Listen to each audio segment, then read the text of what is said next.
Well, I'd like to welcome you to my studio today. Many of you know that I make art, but you probably haven't seen any of my work.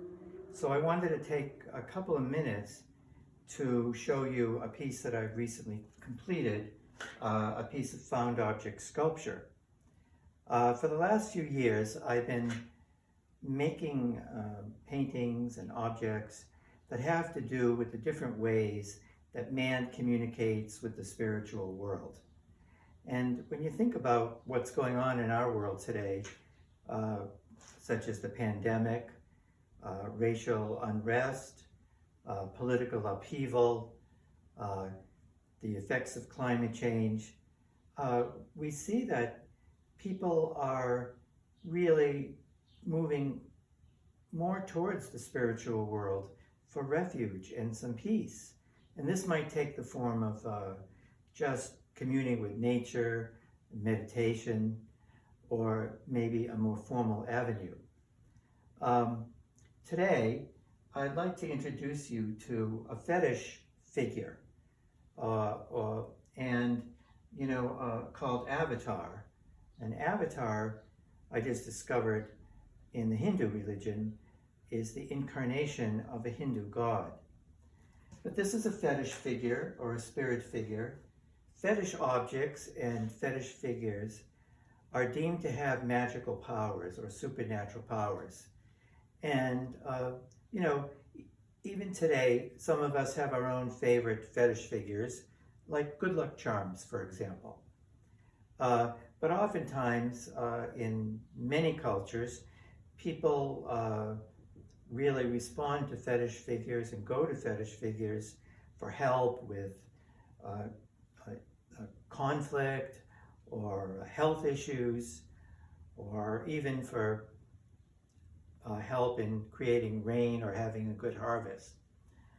So this particular figure is called Avatar. It's made with found objects, and there are a lot of artists today who are working with found objects. And all of us are, in a sense, are dealing with the concept of transformation and change, because in a sense we're taking an object like this one, an old catcher's mask, and we're sort of putting it into a new context and giving it new life and new meaning. So, and that's something I think we all can connect with as we go through our own lifespans. Avatar is made with a lot of different kinds of materials.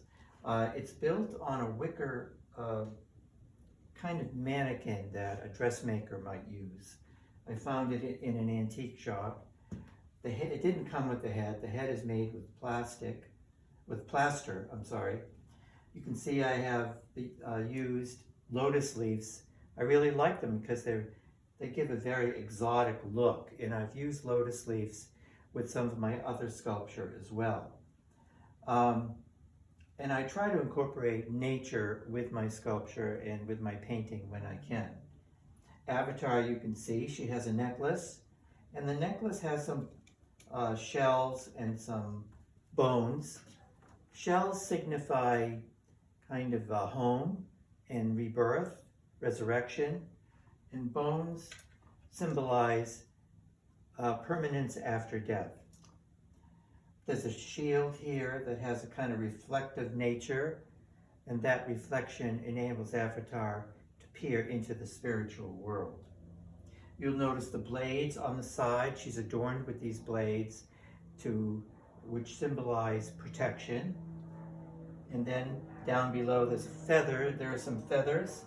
Feathers imply ascent and ability to communicate with the Creator.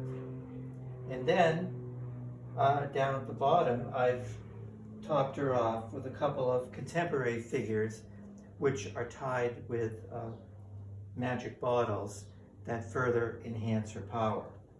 Overall, I've used material like burlap and leather, and I really like this kind of almost crude aesthetic look. Well, that's all I want to say about Avatar today. So I'll see you soon with another piece to show you. Thank you.